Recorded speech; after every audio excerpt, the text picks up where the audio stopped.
Buenas tardes a todos los que no habían ingresado y no los había saludado.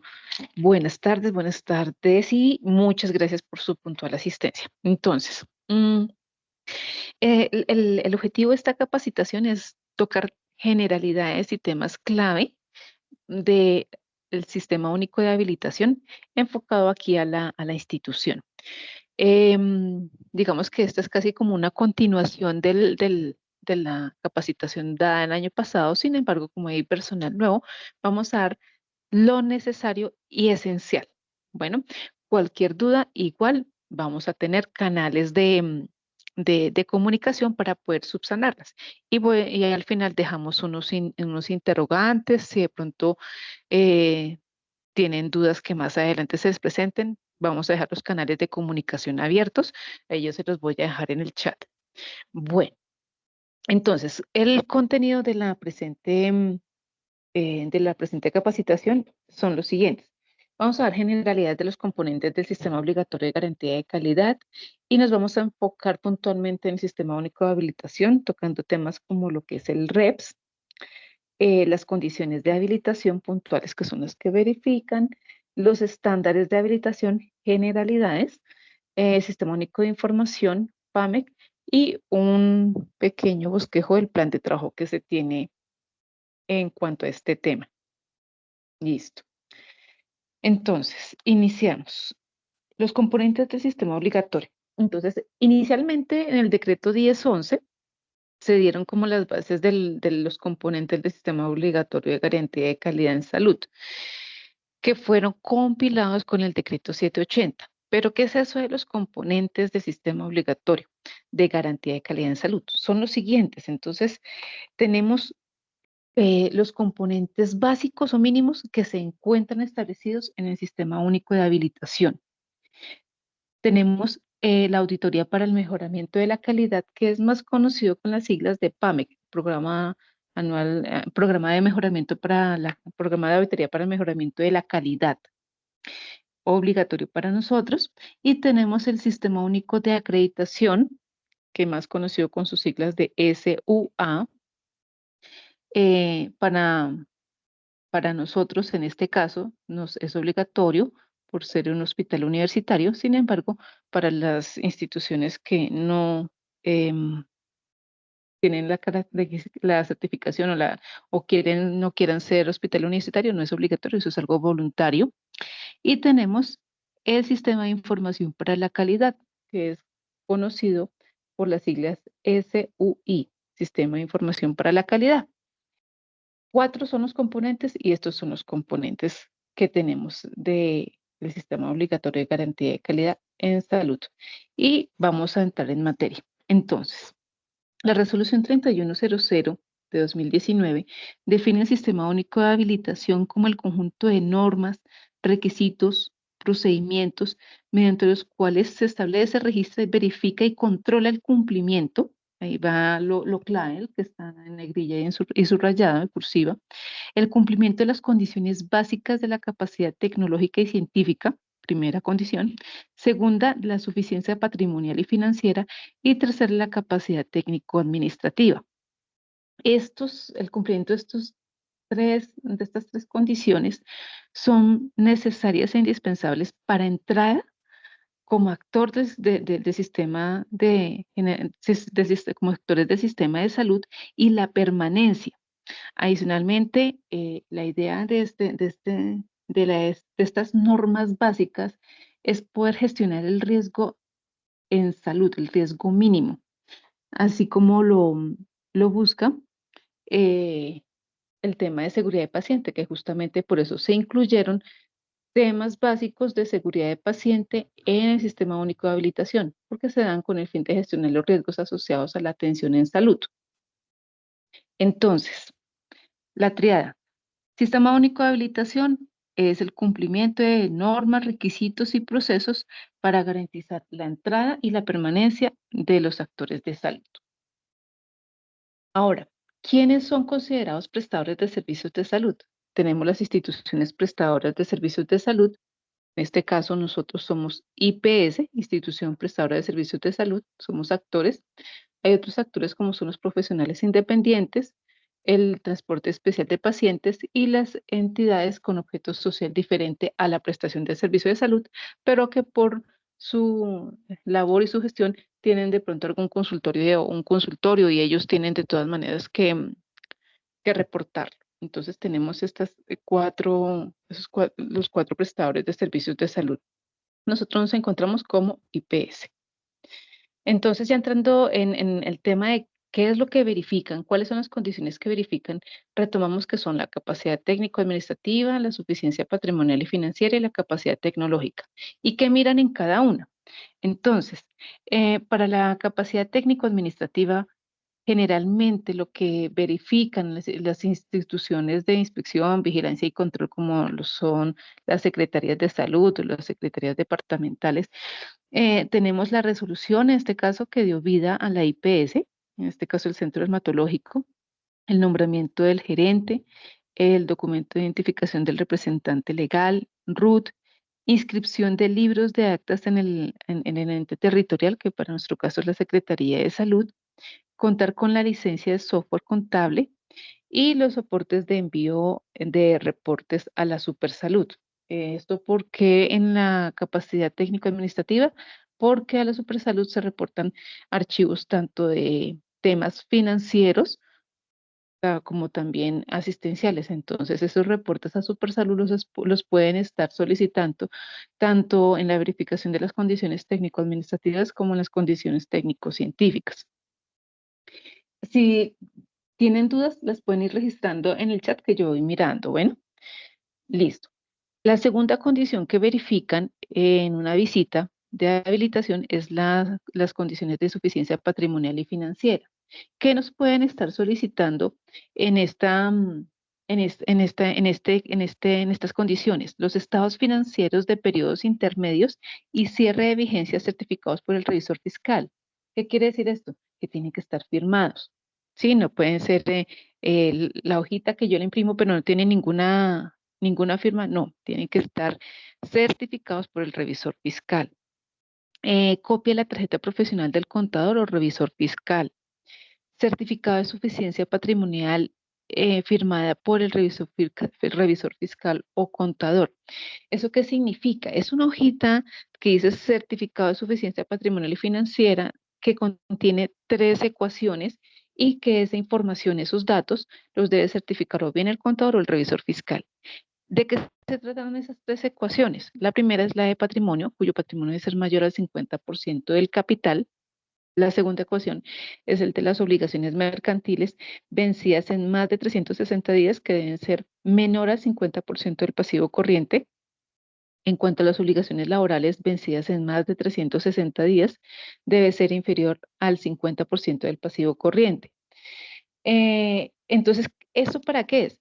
Para garantizar de que se gestione el riesgo financiero y garantizar la continuidad de la prestación del servicio de los usuarios por parte de las IPS. Garantiza la continuidad en la prestación del servicio. Entonces, tenemos esas 2 condiciones obligatorias y más adelantico vamos a enfocarnos en lo que es la verificación de las condiciones técnico-científicas. Mientras tanto, vamos a mirar otros temas generales básicos, como cuáles. Mucho se nombra el REPS, pero ¿qué es eso del REPS? El REPS es el Registro Especial de Prestadores de Servicios de Salud. Es una base de datos que tiene el Ministerio de Salud, en donde se almacenan los datos de todos los prestadores que vimos al principio, llámese profesional independiente, llámese IPS, públicas, privadas, que se encuentran inscritas ante las secretarías de salud, ¿sí? Y allí el Ministerio de Protección Social tiene el inventario de todos sus prestadores. Sin embargo, para hacer cualquier novedad, cualquier radicación, cada ente territorial, llámese Secretaría Distrital, en este caso de Bogotá, o las departamentales, reciben los registros de las novedades de sus prestadores de su región, de su zona de influencia. Pero toda esta información es centralizada en la página del REPS, Registro Especial de Prestadores de Servicios de Salud. Eso para que ustedes lo tengan presente cuando mencionen el REPS. ¿Qué es el REPS? Registro Especial de Prestadores de Servicios de Salud. Ahora bien, nosotros ¿Qué servicios tenemos registrados en el REPS? ¿Cómo aparecemos allá? Entonces, importante, nosotros tenemos dos sedes registradas en la Secretaría de Salud y se identifican como la sede principal y la sede Chapinero. Nosotros allá no tenemos registradas ninguna sede asistencial, ni sede Caracas, ni sede Centro, no. La sede principal es esta de la Avenida Primera con Caracas, ¿sí? Y la sede Chapinero, que es de la 57. Esas, así se identifican, la sede principal y sede Chapinero. En la sede principal, entonces, ¿qué servicios tenemos habilitados? Eh, Vamos a hacer un recorderis de la primera capacitación.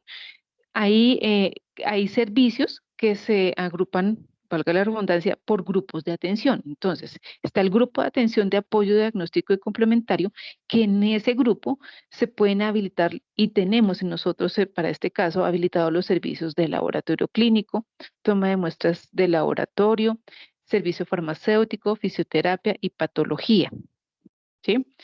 Tenemos del grupo de consulta externa, lo que es el servicio de anestesia, dermatología, psicología, otras consultas de especialidad, cirugía vascular y del grupo quirúrgico tenemos habilitado el servicio de dermatología, el servicio de cirugía dermatológica y el de otras cirugías. Importante tener en cuenta lo siguiente. Esto de otras cirugías y otras consultas de especialidad abarca todos los servicios que hay que habilitar y que no aparecen puntualmente como un servicio habilitable y que sea concordante con el título que sale del profesional. Ejemplo, si el profesional sale como cirujano plástico, nosotros no tenemos un servicio tal cual como cirugía plástica. En el REPS y en la Secretaría de Salud se puede habilitar el servicio de cirugía plástica y estética, pero actualmente ninguna universidad emite solamente el título como cirujano plástico y estético. Sale es como cirujano, actualmente sale como cirujano plástico, estético y reconstructivo. Como tiene ese otro apellido de reconstructivo, no aplica. El título tiene que ser igualito al servicio que voy a habilitar. Por esa razón nos toca irnos por el código, en este caso, otras consultas de especialidad. Y en esos casos nos toca llevar la copia del título del pregrado y de la especialidad del profesional. En ese orden de ideas pasa lo mismo con otras cirugías. Ahora, en la sede de Chapinero tenemos habilitados los grupos de apoyo diagnóstico y complementación terapéutica para el servicio de toma de muestras del laboratorio clínico, así como el servicio farmacéutico. En cuanto al grupo de consulta externa, en sede Chapinero tenemos habilitado el servicio de consulta externa, servicio de dermatología y otras consultas de especialidad. En los últimos días hicimos unas novedades también de habilitar anestesia, consulta externa para sede Chapinero para que ustedes tengan conocimiento. Entonces, importante saber qué servicios están habilitados en cada sede, cómo se nomina cada sede y el por qué aparecen esas otras cirugías o esas otras consultas de especialidad. Si van teniendo preguntas, yo estoy atenta. Continuamos. Entonces, ¿cuáles son los estándares de habilitación de la resolución 3100 que se deben cumplir por parte de los prestadores? Y aquí ya entramos en materia de la verificación de las condiciones técnico-científicas. Entonces, siempre nos van a verificar estos 7 estándares. ¿Cuáles son esos 7 estándares? Talento humano, infraestructura, dotación, medicamentos, dispositivos médicos, insumos y reactivos, procesos prioritarios, historia clínica y registros e interdependencia. Entonces, esos 7 estándares los revisan para todos los servicios y por cada servicio que yo tengo habilitado. Entonces revisan para psicología, para anestesia, para dermatología, por cada una de las sedes.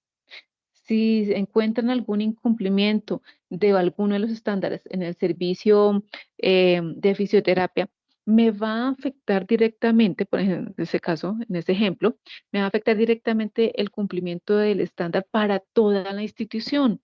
Entonces, es importante tener presente que lo que se evidencia o se incumpla en uno de los servicios que tenemos habilitados me va a afectar a toda la institución. Listo. Ahora, de acuerdo con la normatividad, ¿quién habilita los servicios de salud?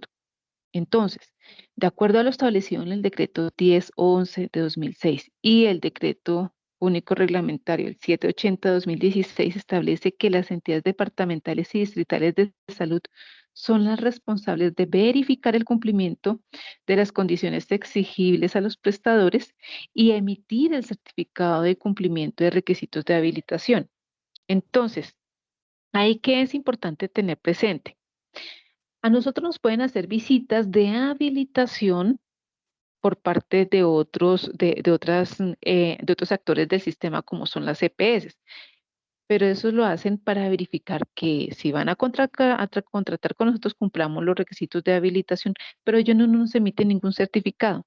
Ellos es para mirar que nosotros cumplamos y estén tranquilos de que van a contratar con una persona con una entidad, una persona jurídica que cumple, ¿sí? Pero, y por esa razón es que se encuentran alguna oportunidad de mejora, algo que no esté completamente o algo que haya que mejorar, a ellos sí les podemos emitir un plan de mejoramiento. A diferencia de que si viene la Secretaría de Salud, que es la institución de inspección, vigilancia y control, pues ellos sí no nos dejan presentar plan de mejoramiento. O se cumple o no se cumple. No se cumple al 99%, no, se cumple hasta el 100%. Entonces acá hay un aporte. La doctora Carolina nos dice, en ese orden de ideas, ¿se requiere de asistencias técnicas para que se garantice el cumplimiento? Sí, así es. Tenemos que el Ministerio de Salud es el que emite las políticas, las normas y todos los programas a nivel nacional. Y desplazan la función de inspección, vigilancia, control y asesoría a los entes, en este caso las secretarías de salud, llámese departamentales o distritales, en este caso la Secretaría de Salud, para que den la orientación para garantizar el cumplimiento normativo. Ellos tienen esa obligación de asesorar a todas las instituciones. Entonces, cualquier duda que se presente, eh, o cualquier interpretación que no se tenga claridad en la interpretación de la norma, ellos tienen la obligación de darnos claridad frente a esos temas.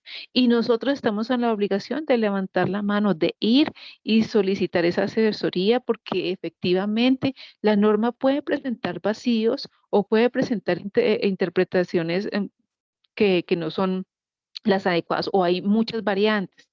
Ahora bien, justamente por esas situaciones, cada 4 o 5 años se hace la actualización a la normatividad de habilitación en salud, que estamos próximos a que emitan esa modificación.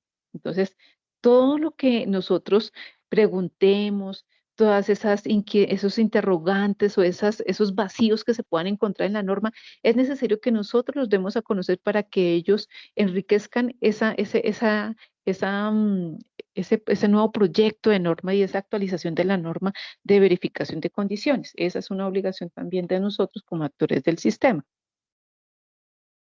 Listo, perfecto. Entonces, eh, aquí nos preguntan, ¿quién solicita visita técnica para la institución? Vamos a mirar esta pregunta perfecto más adelante. ¿Y cuándo realiza y cada cuánto? Listo. Entonces, mira, vamos a ir respondiendo. ¿Quién solicita la visita técnica en este momento en la institución? Si se identifica algún interrogante, algo que se tenga duda, el conducto es que se solicite a la subdirección técnico-científica y ellos a su vez a calidad y se hace una comunicación oficial o una solicitud de asistencia técnica.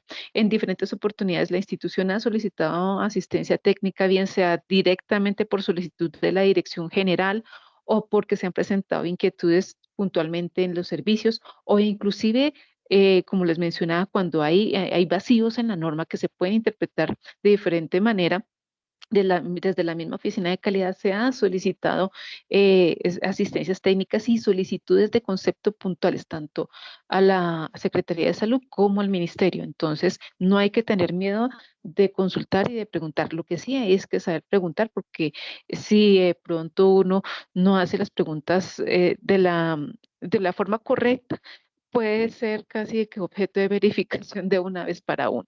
Entonces, hay que ser muy prudentes a la hora de preguntar, pero sí se debe hacer. Ahora, ¿cada cuánto realizan las visitas? Las visitas mínimo una cada 4 años la deben hacer las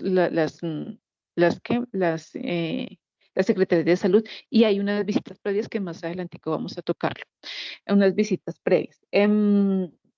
Y no estamos exentos a pesar de que estemos acreditados. Las entidades que están acreditadas no significa que no les aplique la norma de habilitación. También les aplica la norma de habilitación, es lo básico, como vimos, es obligatorio para la entrada y permanencia en el sistema. Y es el 100%. Bueno, continuamos. ¿Qué clase de novedades qué clase de novedades se deben reportar en el Registro Especial de Prestadores de Servicios de Salud?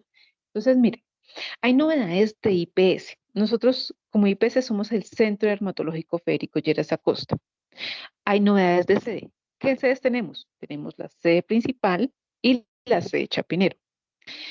Hay novedades de servicios. ¿Cuántos servicios? Ya vimos una tablita de los servicios que tenemos habilitados. Y hay novedades de capacidad instalada. Ya vamos a mirar unos ejemplos de cada uno de ellos. Entonces, por ejemplo, novedades de sede. ¿Qué novedades de sede se pueden presentar que nos toque reportar inmediatamente al ente, que en este caso sería la Secretaría de Salud? Podemos encontrar apertura de sede, cierre de sede, cambio de domicilio, cambio de nomenclatura, cambio de la sede principal, cambio de datos del contacto, llámese número de teléfono, correo electrónico, bueno, etcétera. Cambio del director, gerente o administrador, cambio del nombre de la sede. Entonces, en este ítem, las novedades que más se han presentado son los de cambio de director o gerente o administrador, que principalmente se presentan en cada cambio de gerente. Esos son los que más se presentan. Ahora, en cuanto a las novedades de servicio, ¿qué se puede presentar? Apertura de servicio, un cierre temporal de servicio. ¿A qué se refiere con un cierre temporal? A que yo no, digamos, hay algo que no cumplo al 100% y evito riesgos y mejor hago un cierre temporal que es inferior a un año, y apenas de cumplimiento completo, entonces puedo reactivar el servicio siempre y cuando me encuentre dentro del año después de haber hecho el cierre temporal. Si dejo pasar un año, ya se cierra definitivamente el servicio. No puedo optar por la reactivación. Y me tocaría empezar de ceros. Ahora, ¿qué más podemos hacer de novedades de servicios? El cierre definitivo del servicio, apertura y cierre de modalidad, cambio de complejidad, cambio de horario de prestación de servicio, importante. Cambio de cambio de especificidad del servicio. Entonces aquí vamos a detenernos a dos cosas.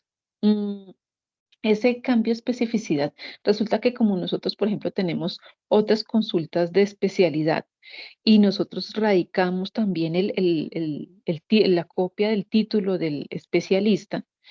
Si nosotros vamos a incluir otro especialista con otro título diferente, pues tenemos que reportarlo. Y habrán otros servicios que tengan otra especificidad, por ejemplo, que sean exclusivamente eh, ambulatorios, no, porque toca puntualizar si yo voy a hacer cirugía plástica, pero netamente ambulatoria, o si voy a incluir otro. Entonces, ese apellido de la especialidad tengo que reportarlo a la Secretaría de Salud.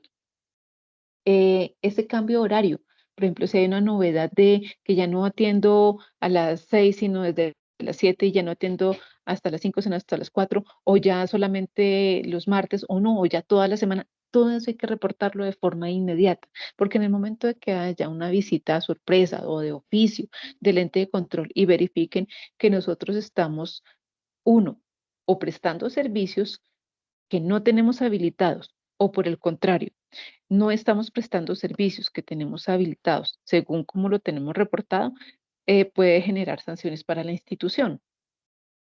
También lo pueden identificar los mismos pacientes. Si llega un paciente y es que se supone que en la página web dice que ustedes atienden desde las 6 de la mañana y yo estoy aquí antes de las 6 y no me abren la puerta y me robaron y resulta que es que ustedes realmente atienden a partir de las 7. Y van y ponen la queja en Secretaría de Salud, ellos vienen y verifican y efectivamente nosotros no hemos hecho la novedad, pues también pueden generar sanciones para nosotros. Por eso es importante la coherencia entre lo que nosotros tenemos reportado ante el ente de control y lo que se realiza en la vida real. ¿Qué otras novedades tenemos? Las novedades de capacidad instalada. Aquí no las dejé todas, sino algunas que nos aplican puntualmente a nosotros. ¿Qué novedades de capacidad instalada? De la infraestructura, por ejemplo, apertura y cierre de salas. ¿Cuáles salas? Salas de cirugía, por ejemplo, salas de procedimientos. Apertura y cierre de ambulancias, no nos aplica a nosotros, pero es un ejemplo. Apertura y cierre de consultorios, ese sí nos aplica. Por eso es que muchas veces yo hago recorrido y este consultorio, ¿por qué está inhabilitado y por cuánto tiempo? Claro, porque si de pronto va a durar mucho tiempo inhabilitado, pues significa que no va a ser coherente la capacidad instalada que tengo reportada con la que realmente estoy utilizando, realmente la que estoy poniendo a disposición o estoy ofertando. Ese tipo de novedades son las que se tienen que reportar y toda novedad se tiene que reportar de forma inmediata al ente correspondiente. Ahora, ¿cuáles son las modalidades que se tienen en habilitación? Nosotros tenemos la modalidad intramural. Intramural es que hay funcionamos al interior de unas instalaciones, pero también hay otros tipos de modalidades. Ejemplo, la modalidad extramural.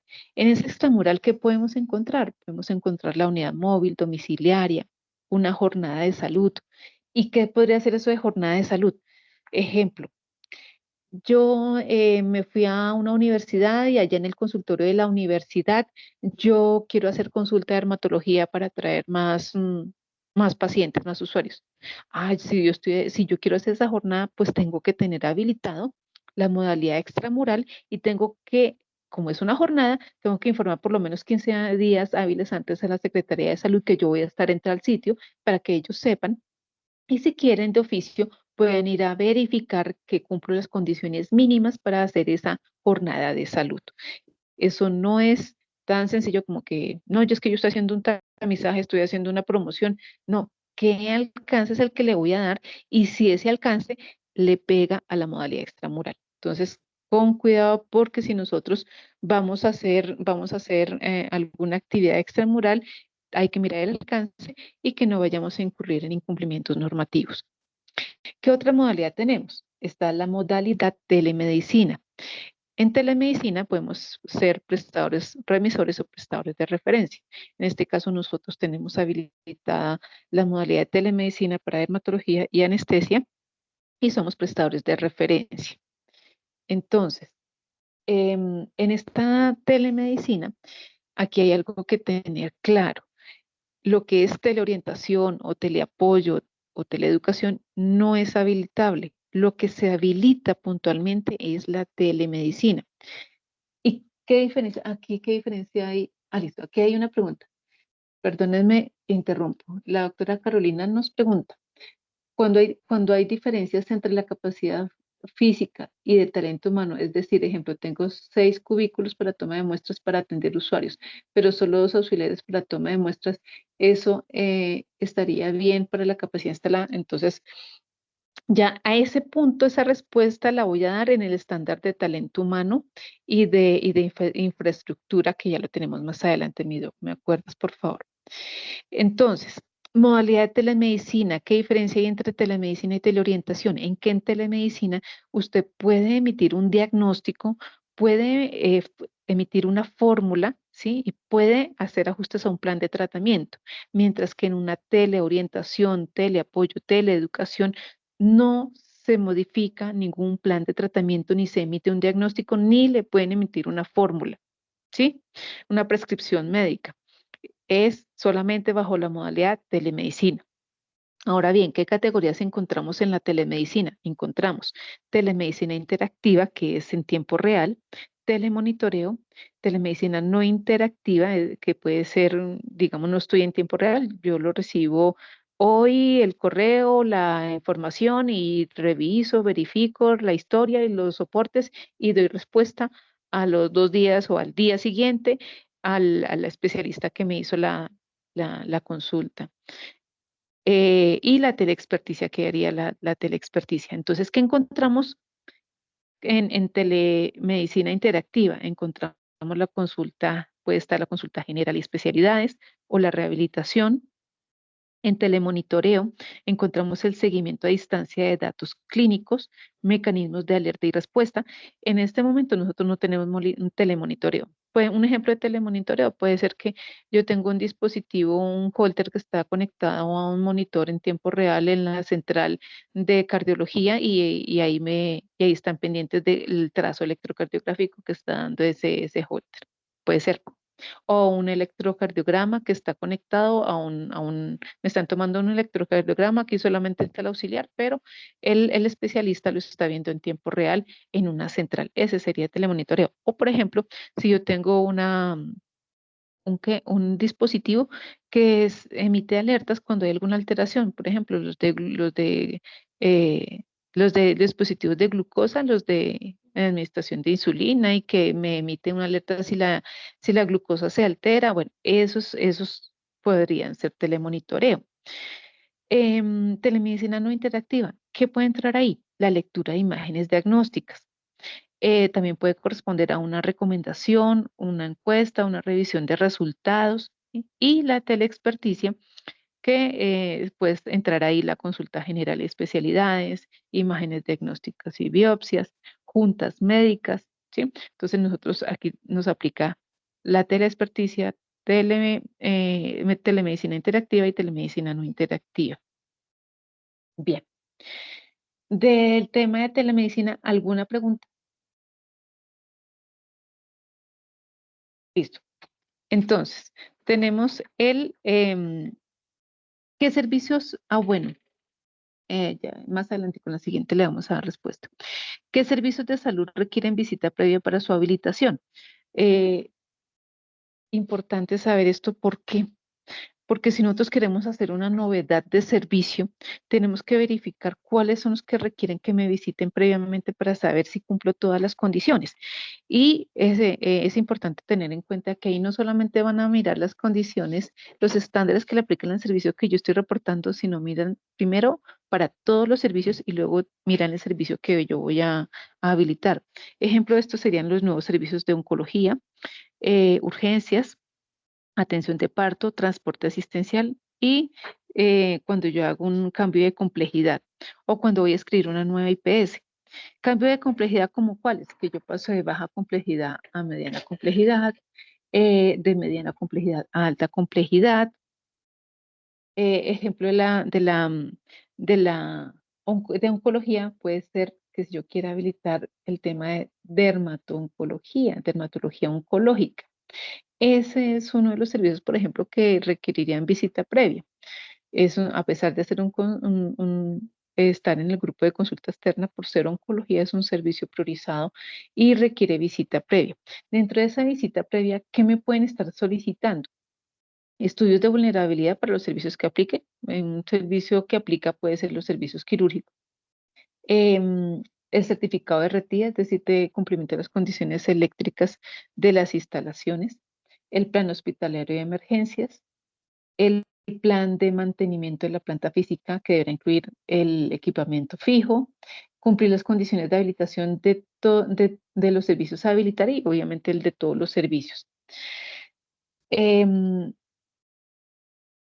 Aquí viene algo que nos preguntaba la doctora Carolina. Entonces viene el tema alcance y responsabilidades en el sistema único de habilitación.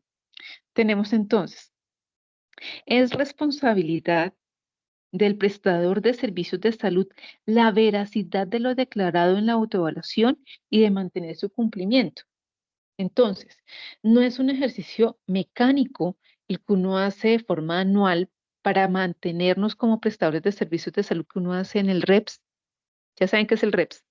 En el Registro Especial de Prestadores, uno cada año tiene que actualizar que nosotros cumplimos con los requisitos de habilitación para continuar prestando el servicio. No es solamente decir que cumplimos, sino es validar y verificar que realmente lo que estamos diciendo que cumplimos, realmente sí lo cumplimos. Ahora, es responsabilidad del prestador de servicios de salud realizar como mínimo esa autoevaluación anual e identificar fallas y subsanarlas según lo que se requiera. Ahora, si se observa que no se cumple alguno de los criterios de habilitación, la recomendación que da el ente de control es abstenernos de ofertar y prestar el servicio. Por esa razón, dentro de las novedades de servicio que se pueden es el cierre temporal. ¿Sí? Le dan a uno la opción, espere, ciérrelo un momentico mientras cumple y luego ahí sí reactívelo para evitar sanciones. Además, tenemos la responsabilidad de que si a nosotros nos notifican que nos van a visitar, nosotros en ese momento no podemos hacer ninguna novedad de las que revisábamos en diapositivas previas, solo hasta que ya se cierre la visita. Por esa razón, es tan indispensable que una vez se identifique la necesidad de hacer algún ajuste, alguna novedad, se haga de forma inmediata. Horarios, servicios, lo que corresponda es necesario hacerlo de forma inmediata. Ahora, cada uno de los líderes de proceso, servicio, área o designados para apoyar en caso de la visita de habilitación debe conocer los servicios que se prestan, los procesos, los soportes documentales que se tienen, ya sea en físico o en medios electrónicos, y que estén obviamente bien organizados y a disposición, porque en esos momentos no viene una sola persona, vienen hasta 7 personas y perfectamente pueden estar en 2 servicios diferentes, pero pidiendo el mismo soporte. ¿Por qué razón? Porque son transversales. Como ya vimos, hay unos en talento humano me pueden estar pidiendo los soportes de formación continua y de la suficiencia del talento humano, como lo menciona la doctora Carolina, y en el servicio me pueden estar preguntando, déjeme ver el listado de turnos o el listado de asignación de actividades que usted tiene, y asimismo déjeme ver los documentos que usted tiene para saber qué talento humano necesita usted y con qué perfil. Y ellos allá en talento humano también lo están contrastando. ¿Sí? Entonces debe guardar coherencia lo que yo tengo en los soportes documentales y los soportes que yo tenga de la implementación o ejecución deben estar disponibles. Ahora bien, a nivel institucional, justamente por eso se insiste en las rutas oficiales. Por ejemplo, nosotros tenemos una ruta oficial para la información documentada, que ¿cuál es? Saturno G documental. Y si nos van a pedir las fichas técnicas de los indicadores que se reportan para monitoreo del sistema de gestión de calidad, pues ¿a dónde nos vamos? A calidad, seguimiento y medición y el proceso que tenga la ficha, el indicador que nos están solicitando. Entonces, si nosotros no tenemos actualizada esa información o no tenemos los soportes actualizados en rutas oficiales, definitivamente puede estar en riesgo los resultados positivos de una visita de habilitación. Y acordémonos que no nos dan opción de plan de mejoramiento, sino es o se tiene o no se tiene, o se cumple o no se cumple. Si tienen dudas en lo que vamos, me van avisando. Bueno, ahora, ¿cuál es el proceso para realizar una novedad de habilitación en el Centro Dermatológico Federico Lleras Acosta? Primero, es necesario que se identifique la necesidad en la institución, ya sea en el área, en el servicio, se identifica la necesidad o ya sea desde la misma dirección general. Desde cualquiera de esos puntos donde se identifique la necesidad, es necesario aquí, si se identifica, por ejemplo, desde un servicio, Se da a conocer, se comunica al subdirector técnico científico. Primer paso, comunicar al subdirector técnico científico. Segundo paso, se solicita autorización de la dirección general. ¿Quién la solicita? El subdirector técnico científico solicitará esa autorización para realizar esa novedad. ¿Qué pasa? ¿Cuál es el tercer paso? Solicitar la erradicación de la novedad ante el ente de control. Entonces, una vez se tenga el visto bueno, ya sea por correo electrónico o mediante oficio, por parte de la dirección general, ahí sí se solicita a la oficina de calidad radicar la novedad correspondiente. ¿Por qué es necesario tener el visto bueno, la autorización de la dirección? Porque como ustedes se dan cuenta, el que responde por la institución es el representante legal y él tiene que firmar todas las novedades que se van a radicar. Entonces no puede pasar una novedad sin que él dé el aval. Tercero, cuarto, el cuarto paso es realizar la gestión para erradicar la novedad. ¿Quién hace esa gestión? La oficina de calidad. La oficina de calidad es la que realizará la gestión o realiza la gestión respectiva para contar con la erradicación de dicha novedad. ¿Por qué mencionaba el REPS al principio? Porque no es suficiente con mencionar, reportar la novedad a la oficina de calidad. No, hay que radicarlo, el formulario, después de diligenciarlo, se imprime, se firma por el director general y se radica en la Secretaría de Salud. Y después uno valida que en la página del REPS del ministerio aparezcan esas novedades que nosotros hemos radicado. Em, En caso de la insuficiencia patrimonial, si no se cumple, ¿qué sucede? Mi doc, no hay condiciones para la permanencia como institución y ya entraría la Secretaría de Salud a reportar y obviamente hacer la intervención correspondiente. Ya me imagino que ya no, ahí no podríamos mantenernos porque no podemos garantizar la prestación de los servicios. ¿Como cuáles? Eso es un riesgo para la seguridad del paciente porque no podemos comprar los insumos, los medicamentos, los dispositivos médicos para la prestación del servicio. No se podrá entonces garantizar que se tenga el personal disponible para poder prestar ese servicio en el marco de la seguridad. Entonces ahí sí ya reportarían a Supersalud y ellos entrarían al cierre de la institución.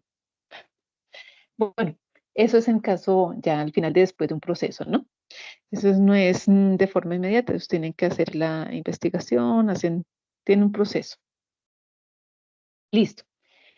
Ahora, ¿qué importancia tiene la información documentada para un proceso de habilitación y específicamente para los procesos prioritarios? Entonces, em, los procesos prioritarios realmente son el punto de partida para una verificación de estándares de habilitación en salud. ¿Por qué? Porque en estos documentos se plasman, y aquí viene, y voy a darle respuesta a la doctora Carolina, se plasma lo correspondiente a el talento humano necesario para la ejecución de las actividades que están descritas en el documento, ya sea protocolo, procedimiento, manual, guía, lo que sea. ¿Y qué talento humano se va a registrar ahí? Que del talento humano que se va a registrar el perfil o los estudios que los estudios que debe tener ese talento humano requerido para la realización de dichos procedimientos, la cantidad del talento humano requerido. Entonces, ahí viene, ahí viene la primera respuesta. El talento, debe haber una coherencia y consistencia entre lo que yo estoy registrando y lo que ellos van a evidenciar en la vida real de lo que hay. Y para dar respuesta a la oferta, demanda y a los riesgos de atención que se tienen en este caso en el servicio. Aquí la doctora Carolina nos escribe, el ejercicio de autoevaluación es realizado en mesa de trabajo con el líder de calidad de STC y los hallazgos se oficializan a la dirección desde la STC. Entonces, mira, a nivel interno, nosotros vamos a realizar un plan de trabajo para este año que al finalizar vamos a mencionar cómo va a ser ese ejercicio de autoevaluación. Y efectivamente, una vez realizado este ejercicio, se tiene que socializar al comité directivo, porque finalmente ellos son los que, si tienen que aprobar algún presupuesto para ajustar, o si tienen que tomar decisiones para asumir riesgos o no asumir riesgos, o para las decisiones que tengan que tomar, definitivamente ellos tienen tienen que saber, conocer el resultado de esa autoevaluación. Y por lo que les mencionaba que el que finalmente firma y es en la cabeza de la institución es el representante legal. Entonces, definitivamente sí tienen que presentarlo en en un comité de calidad o en el que estén presentes el director, los subdirectores y el responsable de calidad. Y los hallazgos sí se tienen que oficializar a la dirección. Desde la STC, desde calidad, pero generalmente se oficializan desde el comité de calidad para que sea una comunicación oficial y pues transversal. Bueno, continuamos. Entonces, como les mencionaba, ese estándar de talento humano lo pueden estar verificando en diferentes lugares al mismo tiempo, allá en el área de talento humano y en los mismos servicios, que pueden estar verificando. Entonces, un tema crítico que es el tema de formación continua, que pueden revisar en formación continua. ¿Cómo se planifican las acciones de formación? ¿Cómo nace la necesidad y cómo se atiende la necesidad? Por ejemplo, si desde los mismos servicios ven la necesidad de que necesitan un curso, una formación, algo frente, algún tema necesario para desarrollar sus procesos prioritarios, claramente o hay una encuesta, un correo que realiza talento humano o un correo electrónico desde el mismo servicio solicitando a talento humano se incluyan esas necesidades y esas necesidades tienen que estar consolidadas por el área de talento humano. ¿En donde en el plan de capacitaciones, en el cronograma, en el plan de capacitaciones, ¿sí? O en el específico, en el documento específico que tenga el área para mostrar y evidenciar las necesidades de capacitación que se están supliendo. Ahora, la definición de contenidos. Estos contenidos es importante en toda actividad de formación, porque al principio ustedes se dieron cuenta cuál era el contenido de esta capacitación. Duración de las acciones de formación continua. En la convocatoria se estableció 1 hora, pero generalmente puede ser teórico práctico, práctico, solamente lo que ustedes consideren de acuerdo al tema de formación continua. Duración de las acciones de formación, determinación de los formadores según necesidades. E importante, la resolución 3100 me dice, usted como institución puede dar las actividades de formación, pero tiene que definir el perfil de los capacitadores de acuerdo al tema que se va a dar. Asimismo, tiene que hacer seguimiento y evaluación. Por eso es que casi todas las actividades de formación continua ya tienen su pretesis, su posttesis, y por esa razón es necesario e indispensable pues que todos realicemos esos test. Asimismo, después de que se realice el posttest, pues se puede estar haciendo una verificación en campo, una verificación directa o se puede aplicar otra evaluación para validar de que realmente hubo una apropiación de esos conocimientos y una adherencia a los ejercicios de formación continua. Con el tema de POCT, la norma me dice, listo, sí, lo puede dar un profesional de bacteriología, pero ese profesional, primero, no se le puede obligar. Segundo, tiene que estar actualizado y tiene que tener, pues, tiene que tener la formación actualizada frente al tema y debe establecer un pensum y una programación con todo el contenido que demuestre que abarcan todos los temas que se mencionan en la resolución correspondiente.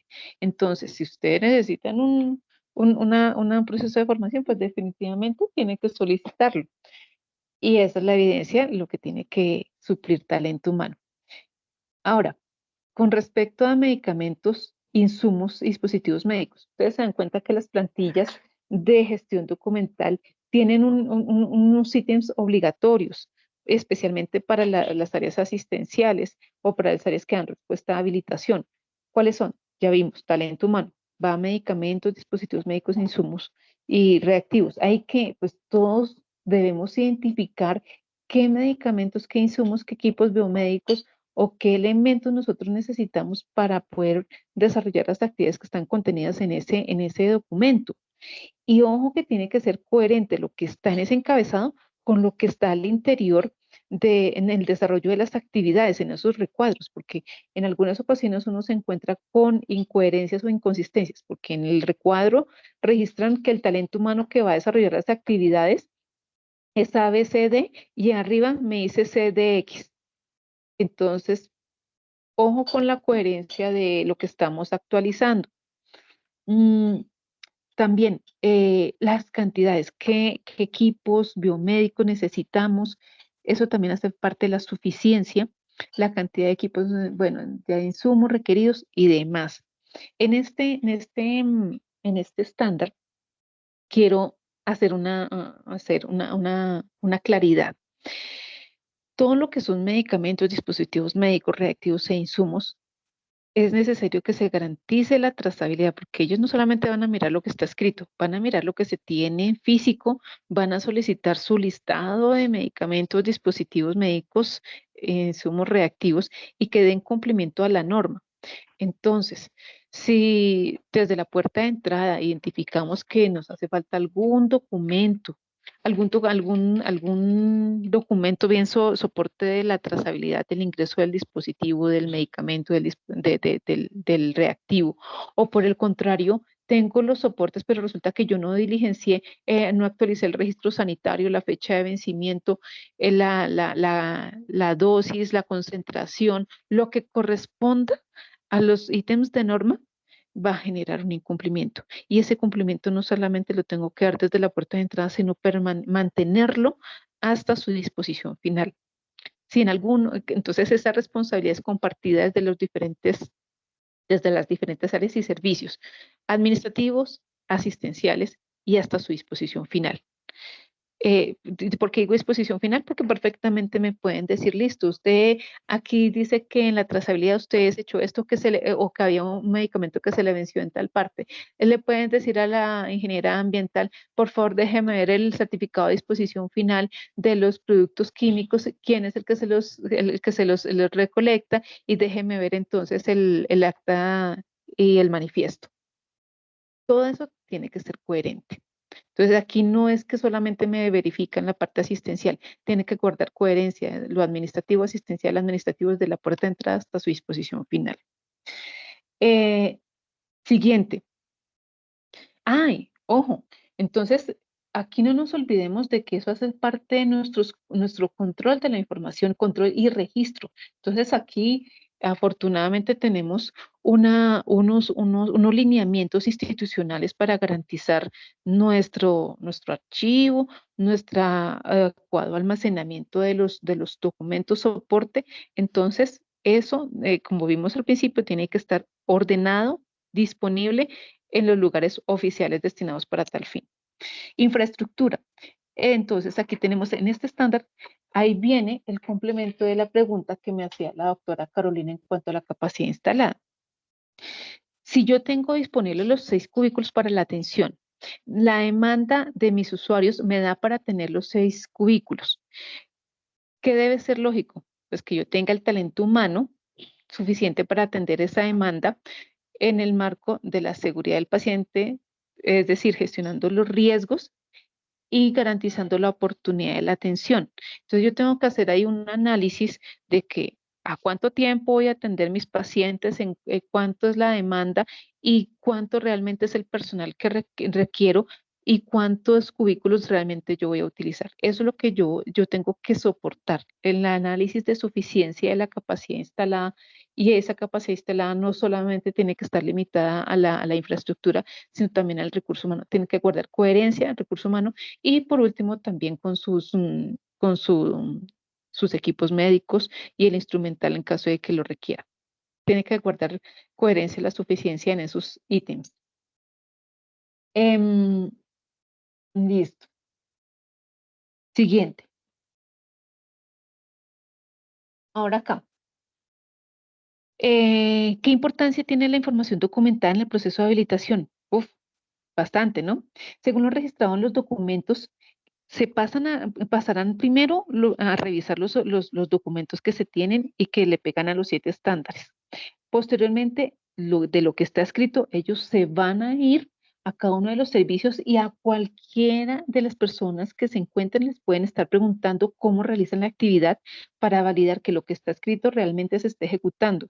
Y ojo que no le preguntan solamente a los jefes o líderes de área, le preguntan a cualquier persona que se encuentren o simplemente pueden estar verificando de forma visual cómo lo hacen para contrastar que lo que está escrito realmente lo están realizando. O sea, lo que está escrito no es solamente un relleno, es algo que se tiene que hacer, que se tiene que cumplir.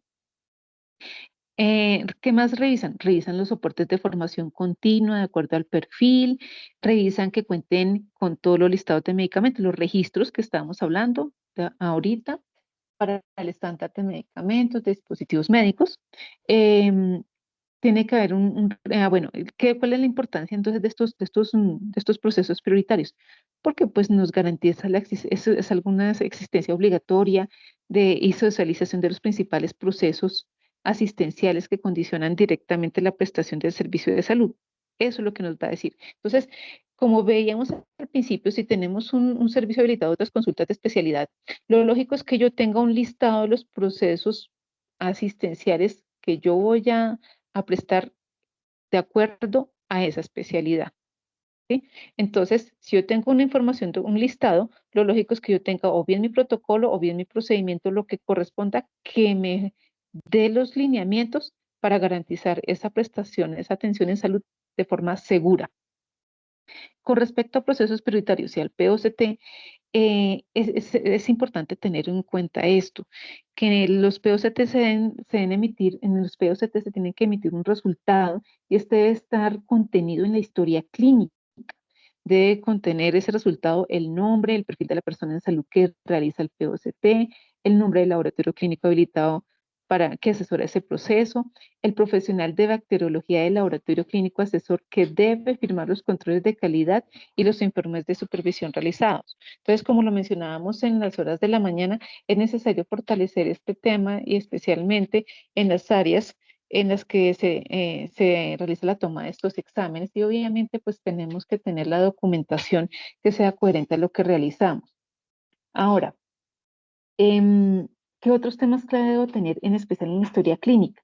Que debo contar con un certificado de software de historia clínica, que debo dar cumplimiento a la resolución 1995 y que debe abarcar todos los registros que se generan durante la prestación de servicio en los servicios habilitados y sus modalidades. Esto incluye telemedicina. ¿Y qué registros clínicos se pueden generar? Ojo, fotografías, pueden generar consentimientos informados y esto es información sensible. Eso no puede quedar suelto. Eso tiene que hacer parte de la custodia de la historia clínica y demás registros asistenciales. Inclusive la resolución 3100 me habla de los registros en historia clínica, los registros que se dejan en esterilización, en el proceso de esterilización del laboratorio clínico. Entonces tenemos que tener mucho cuidado en garantizar la custodia y almacenamiento adecuado de todos estos registros. Tiene temas clave en historia clínica, que el plan de contingencia sea funcional, realmente se aplique y se tengan pues todos los soportes de su correcto funcionamiento.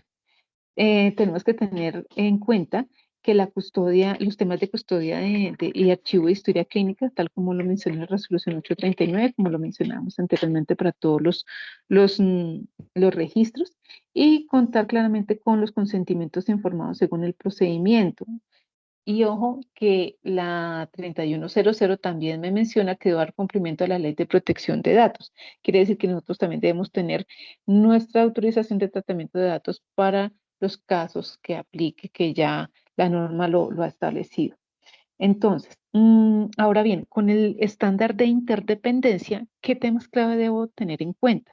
Que si en el caso que se presenta alguna referencia de algún paciente, es decir, que me toque remitirlo, debo guardar el registro, debo mantener el registro de la móvil que efectuó el traslado, el responsable del profesional del paciente aquí al interior de la institución que realizó, que da el aval para el traslado, que entrega al paciente, fecha, hora del traslado, institución que recibe el paciente, datos del paciente, motivo de la remisión, seguimiento de esa remisión, es decir, qué pasó con ese paciente, responsable de la tripulación, ¿sí? De la ambulancia, el médico responsable, el responsable de esto, entre otros. Aquí em, se mencionan los generales. Hay una manita levantada. Dice, para la protección de datos, el lineamiento para fines de consentimiento es transversal. No te entendí. Digamos que la autorización es toda persona que vaya a dar sus datos sensibles, como son datos que se consignan en historia clínica, debe mediar una autorización de tratamiento de datos. Es único, nos los da a la institución y tiene que poderse validar en el momento en que la autoridad lo requiera. Y otro es el tema del consentimiento informado para la realización de procedimientos. Uno es para que me recolecten los datos y los almacenen, y otro son el tema de consentimiento informado para la realización de procedimientos asistenciales. El uno no exime del otro y el otro no lo excluye. Todos son complementarios. El lineamiento que tiene el centro aplica en todos los consentimientos informados. El lineamiento de la autorización de tratamiento de datos es institucional. No debe excluir alguna de las vías de atención del paciente de acuerdo al manual que tiene la institución. O no sé si quieras abrir el micrófono, Doc, si estoy dando respuesta a tu pregunta, si algo me avisas. Bueno, ahora, ¿qué otros tips debemos tener en cuenta en el estándar de interdependencia? Que nosotros debemos hacer seguimiento al cumplimiento de calidad de la prestación del servicio que nosotros contratamos. Por esas razones que nosotros realizamos auditorías a Samaritana, al servicio de ambulancias, al servicio de transporte entre sedes, porque así como nosotros nos hacen visitas de habilitación, nosotros debemos verificar que el que estamos contratando cumple con lo mínimo, que es la norma.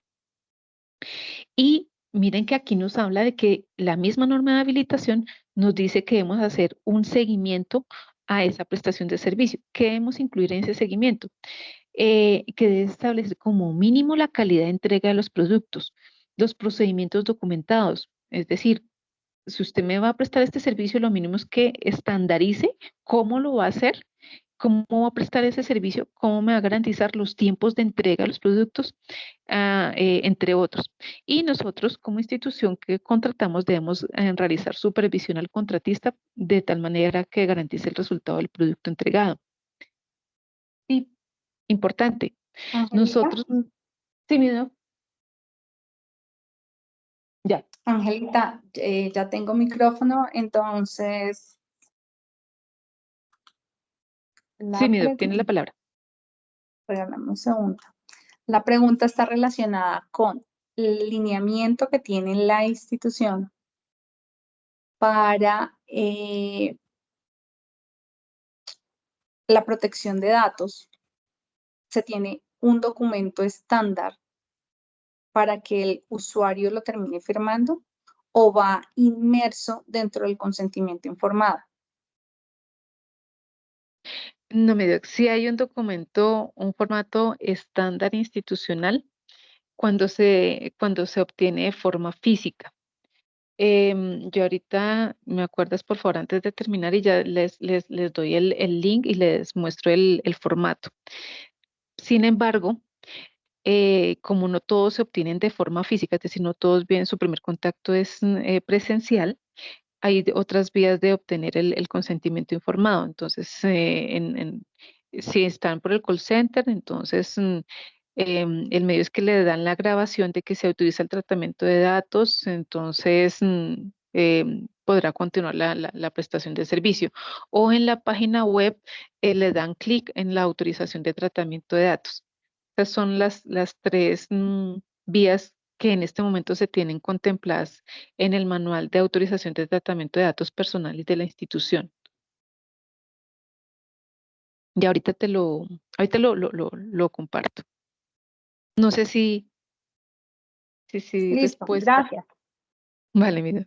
Bueno, ahora, no se puede tener una doble habilitación, que quiere decir que si yo contrato el servicio de ambulancias para garantizar el servicio interdependiente en en el servicio de cirugía y por evitar costos, entonces yo digo voy a habilitar el servicio pero sigo trabajando con con el servicio, con las ambulancias de la otra institución, eso sería una doble habilitación y eso no se permite. O uno o el otro, pero no los dos. El servicio que yo, uno de los dos tiene que tener el servicio habilitado, pero no los dos al mismo tiempo.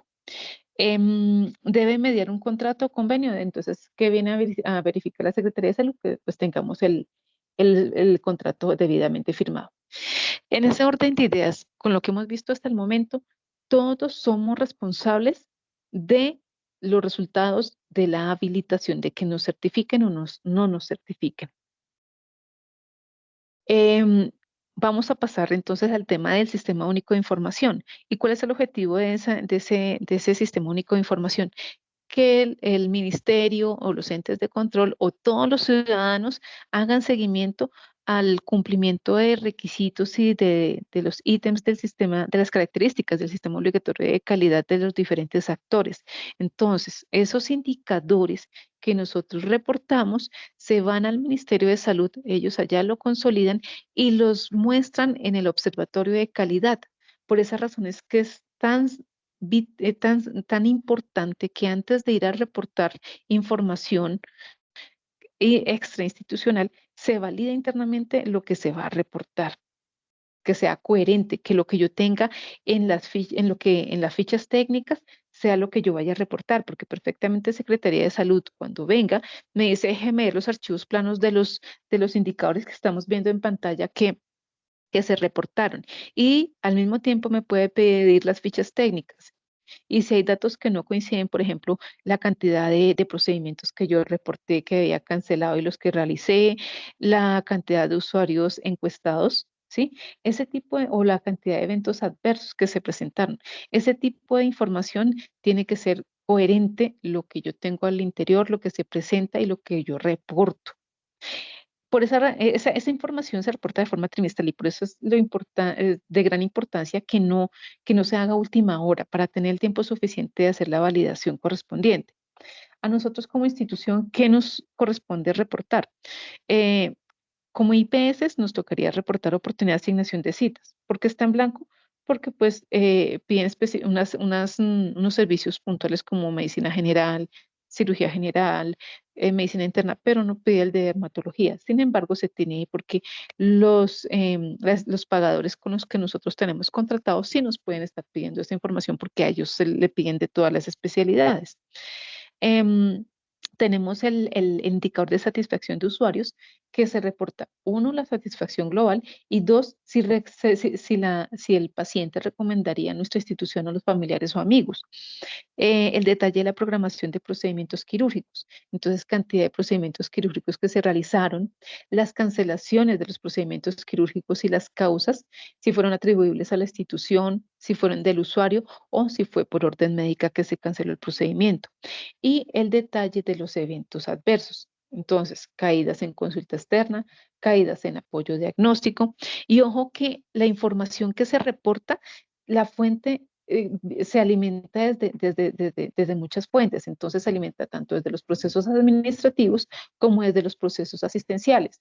¿Y por qué digo de los administrativos y asistenciales? Porque resulta que entre la información que se reporta y que puede generar bloqueos o inconvenientes a la hora de reportar es cuando no registramos todos los datos completos o con errores. Ejemplo, tenemos que tener datos de nombres y apellidos completos, tipo de identificación, número de identificación, fecha de nacimiento.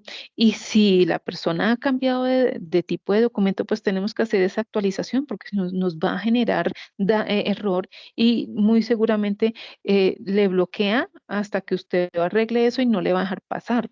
Entonces, importante estar actualizando la información. Sexo, edad administradora de ¿qué entidad administradora de planes de beneficios? ¿Mm? Que aquí es importante que se tenga claridad que uno es el pagador y otro es la entidad, la EPS a la que está afiliado el usuario, que los dos son importantes. El uno no exime el otro.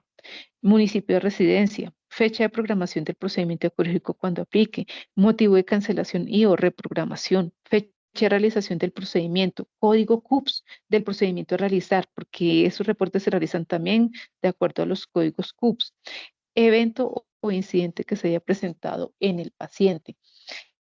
Y por último, entonces ya vamos finalizando, el tema del PAMEC o el de la auditoría para el mejoramiento de la calidad.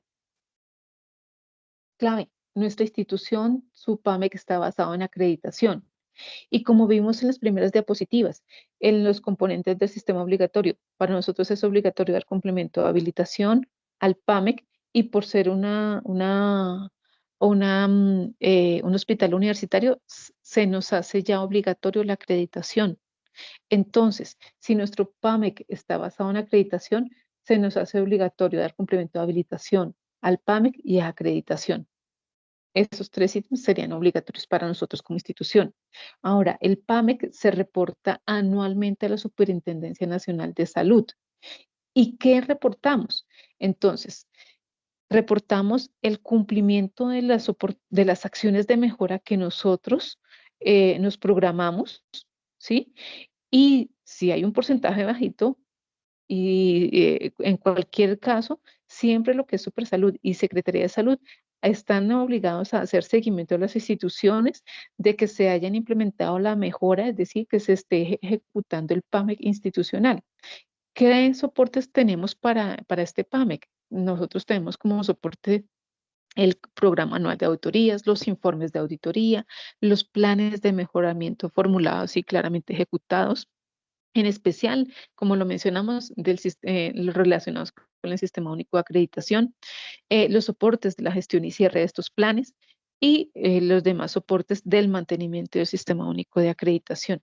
¿Por qué razón? Porque para nosotros es obligatorio, a pesar de que para las instituciones que no sean hospital universitario, sea voluntaria la acreditación. Ahora, iniciamos con este proceso de capacitación en generalidades de acreditación porque, como lo mencionábamos en principio, tenemos que hacer nuestro ejercicio interno de autoevaluación.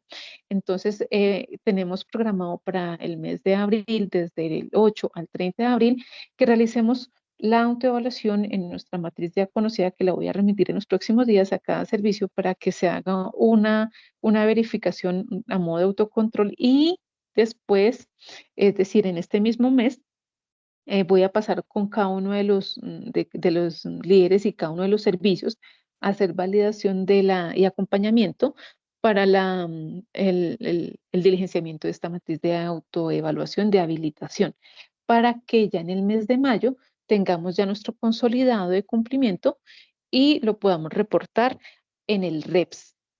No sé si tienen alguna pregunta. ¿O algún aporte? Si no, les acabo de dejar en pantalla lo que es el link del post-test. Ya les voy a poner en el chat de todas maneras para las personas que les quede más fácil ingresar directamente por el link. Listo, ya está en el chat. Pues no, si no tienen dudas, les agradezco muchísimo su participación en esta capacitación. Cualquier duda importante, mi correo es auditoría@dermatología.gov.co. Pueden enviar las dudas o por el contrario, me pueden contactar directamente, pero no dejemos pasar las dudas o directamente si quieren al correo de calidad @dermatología.gov.co. Este es el correo de mi jefe. Nosotros aquí a nivel interno también se han escalado solicitudes de concepto tanto al Ministerio como a la Secretaría de Salud como a otros entes en caso de que la situación lo ha meritado. Entonces, no duden, es mejor tener el soporte del ente de control a seguir con las dudas. Y definitivamente este tema de habilitación es un compromiso de todos. Agradezco mucho, pues, nuevamente los aportes, participación. Mi doctora Carolina, tienes la palabra. Sí, Angelita, aprovechar el espacio. Muchas gracias por todas las aclaraciones y precisiones con el tema de implementación de los criterios de habilitación para la institución y solamente para que lo manejen y lo consideren cuando recibimos asistencias técnicas externas en los diferentes servicios. Es importante que el área de calidad efectivamente esté dispuesto y atento a recibir todas las recomendaciones de quien viene a hacernos esa visita, justamente para evitar después reprocesos o nuevamente hallazgos reiterados, justamente porque no se acogen todas las recomendaciones que hace el asesor de la Secretaría. Listo, amigo. Muchísimas gracias. Sí, definitivamente sí. Ya es necesario eso. Les voy a compartir algo que me habías dicho, Doc, lo del formato. Ya los voy a compartir aquí en el chat. Ese es el formato de autorización de tratamiento de datos. Les voy a copiar también la ruta en la que se encuentra ubicado. Permítanme un segundito. No quiero que se me escape ninguna duda. Ay, ¿qué hice yo? ¿Sí? Autorización. Me quedó fue el link, pero de otro lado. Espérame un segundito. Ese se encuentra en gestión documental, nueva codificación, direccionamiento,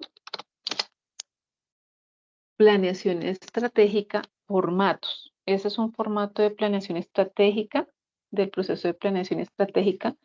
Y bueno, y ahí también tenemos el manual.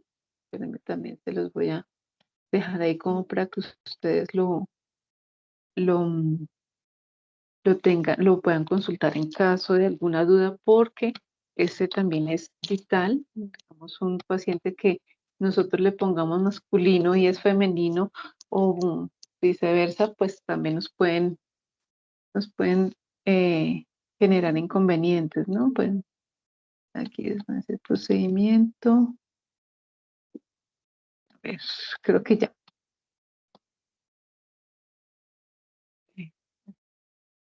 Sí, ya quedó. Listo, sí, ya quedó el tratamiento. No, de nuevo, muchísimas gracias. Y pues, no se le, por favor, diligencien el post-test, es importante. Y nuevamente, cualquier duda, aquí les dejo mi correo.